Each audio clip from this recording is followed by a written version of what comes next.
Hi, welcome back to Movie Review Mom. Thanks for subscribing. And if you haven't, nudge, nudge, wink, wink. I really appreciate that. And spread the word. I'm trying to grow my little channel. Let people know that these are reviews from a mom's perspective. And my big goal is try to help you choose which movies are right for you and your family so you can know where to spend your hard-earned time and money. Now, the movie I'm reviewing today is called Ava. This movie is rated R. It's an hour and 36 minutes. And the movie review mom grade I'm giving it is a C. And I always feel bad not giving great grades to movies, even though I did enjoy this. Let me give you a quick nutshell overview, and I'll point out why I gave it the grade that I did based on things I liked and didn't like, as well as some tips for parents and topics and themes worth talking about. All right, so first, in a quick nutshell, not to be confused with the 2018 movie, also called Ava. This crime thriller was directed by Tate Taylor.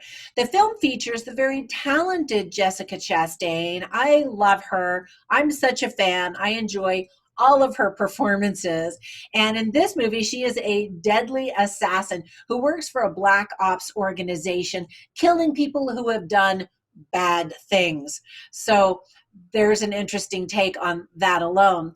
Now, some quick tips for parents are that there are lots of F-bombs and other profanity, cold-hearted murder, violent deaths, brutal deaths with blood, and kind of nonchalant bang, bang, you're dead. Oh, well, next, that kind of an attitude and a disrespect for life. Lots of violence, obviously. And then there's brief shots of skin during some sensual moments. And because of all of those things, this is obviously not a movie for kids.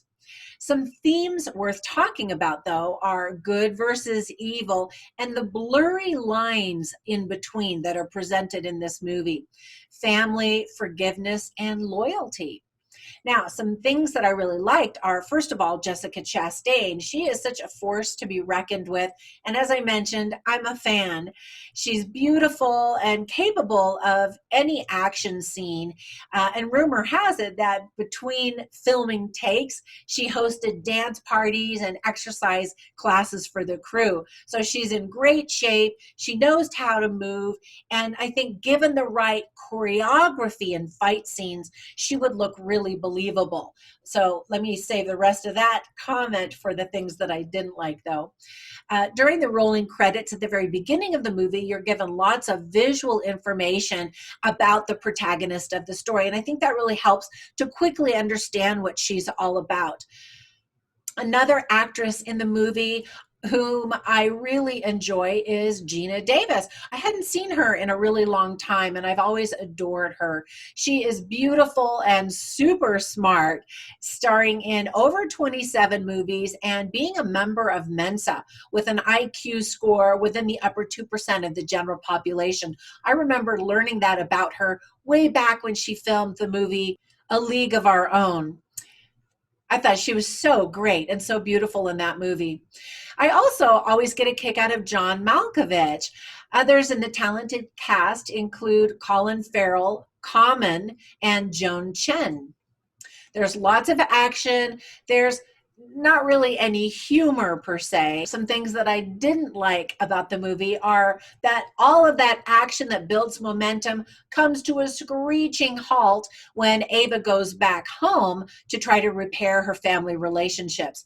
It's kind of a trite story, and the action flick quickly becomes a soap opera. There are really no big surprises or twists, which would have made the film more intriguing and fun. And one of the weird things about this movie is that after filming, a decision was made to change the name of the character and the name of the movie from Eve to Ava. And because of that, they had to refilm certain parts, and it took longer to finish the movie. And the change made absolutely no difference whatsoever. I thought that that was strange that they would go to all of that trouble, especially because there was already a movie in 2018 with the same name. And another thing is, Eve is a much more symbolic name than Ava. I mean, Eve and the Garden of Eden and all of that, right? You could draw some really cool symbolism if that had been her name. And I think it actually would have lent some really interesting opportunities to explore there. But it was a missed opportunity in the end. Now, John Alkovich appears to say some really insightful lines at the very end of the movie, but I couldn't even understand what he was saying. I was like, what? And then that was the end of the movie. And I'm like, I missed it. Unfortunately, most of the movie is pretty cliche and pretty forgettable. And again, I always have a hard time saying that. Another one of the big problems about the movie is the villain. So normally it's really fun to watch kind of the cat and mouse relationship between the protagonist and the villain throughout the entire movie. But in this movie, the protagonist and the villain don't really occupy the same space until almost the end of the movie. And there's some interesting scenes and action and that kind of thing, but for the majority of the movie, they are just having conversations about each other, and so that kind of deteriorates the tension a little bit. And then also, we really don't even learn that much about the villain. We kind of understand his motivations, but we don't understand what's driving him so hard to make him such a vicious villain. And then, as I mentioned about Jessica Chastain and the fighting scenes, there are a lot of fighting scenes with various people. And it kind of looks like the old Hollywood punch fake out type of action where you see the punch and it kind of goes and the person's head moves. It's not like John Wick intricate choreography that you've never seen before. It's pretty standard stuff, so it wasn't that impressive. And then in one scene you actually even see a lighting camera and you're like, wait, was that supposed to be there? Now, before I go, another movie that's somewhat similar that I think I enjoyed more is Atomic Blonde with Charlize Theron. I absolutely adore her, and she can kick some butt.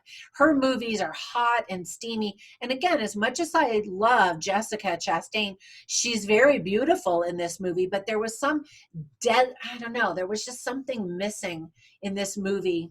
That's it for my movie review. I hope you enjoy it if you see it. And until my next review, bye for now.